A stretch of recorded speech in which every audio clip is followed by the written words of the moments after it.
I'm going to give 5 incredible lessons that I've learned from 5 different funeral professionals that I think can help in any business. Uh, the first person up would be the late Edgar Miller. Edgar Miller was a funeral professional in NJ Ford in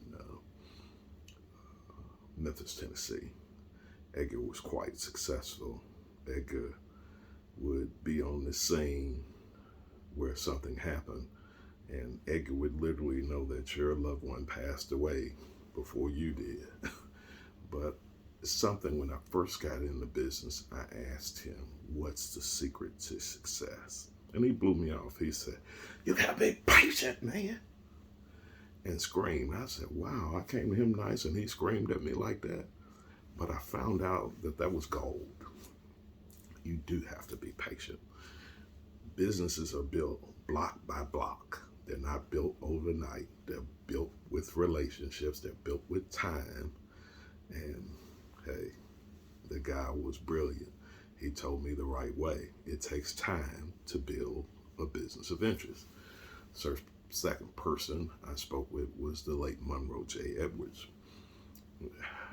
often of the MJ Edwards brand in Memphis, Tennessee. And me and Mr. Edwards were having a conversation, and Mr. MJ said to me, he said, "Steve, I base my business on 2 things.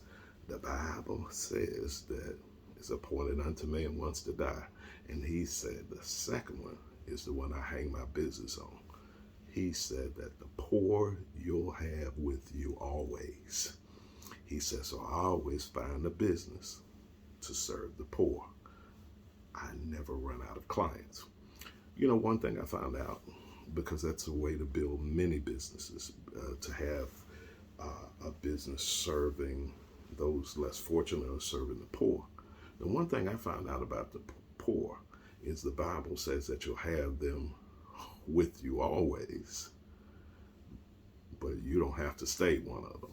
And the amazing thing, when you serve the poor, some of them rise to another economic class, but they remember who helped them when their money was funny and their change was strange. It's strange.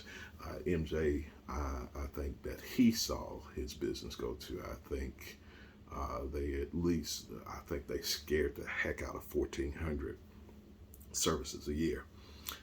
He started that business a long time ago, but I think his words hold true. Now his name is still making big noise in the marketplace, and he's been gone. The third person would be the Edmund Hull Ford, or otherwise known as E.H. Ford. And Ed was talking to me one day, and he looks at you seriously because he's a one-on-one communicator. He said, "You gonna listen to this?" Now, NJ told me, talking about his father, the late NJ Ford. NJ said, "You serve to serve again." And that was an incredible lesson. You're out trying to get everybody everywhere. But if you serve that one, you never know who that one's connected to. You never know who that one has his hands tied to. You never know who knows who. Just make sure that you take every service you serve to serve again. And I hear people all the time and say, "Man, well, this is a big service." I tell them all the time that if you're having a service and one person has a cell phone or a smartphone, every service is a big service, because if you do it bad, they going live on you. They going live on you. But Edmund Holford, thank you for that. You serve to serve again. The next person was Dr. David Kraft. He spent a lot of time with MJ Edwards in establishing Edwards Funeral Home, and spent time with him at his previous venture, Victory Funeral Home. And Dr. Kraft told me, he said, everybody's not your customer, and you don't want everybody to be your customer. That was brilliant enough.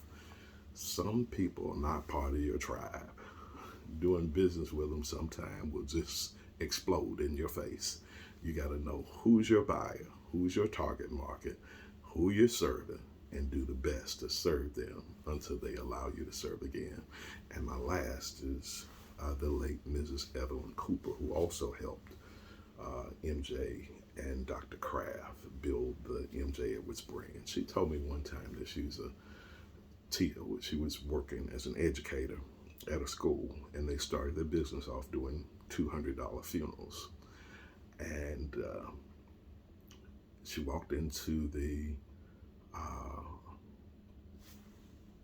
teacher's break room, and one of the teachers talked bad about it and said that there's the lady doing $200 funerals. And Miss Evelyn told me personally, said, Steve, I'll be honest with you, I went to the parking lot and cried. She just humiliated her in front of all of her coworkers. Turns out Miss Humiliated had a death, and her money was funny, and her change was strange, and she had to call Miss Evelyn. And another death happened, and she had to call Miss Evelyn again. And crazy enough, I think this lady had about 3 deaths in a small space of time. And it's amazing that she laughed at $200 funerals, $299 funerals, until she needed one. So Miss Evelyn sicked time on them. People may laugh at your enterprise right now, but you keep doing what God has called you to do. You keep plugging, you keep driving, you keep working hard, you keep grinding. And one day soon, they'll need to call you. Sick time on them. And I think these 5 lessons from these 5 funeral directors can bless you in any business. Some of these directors have gone on to the great beyond, but 2 are still here.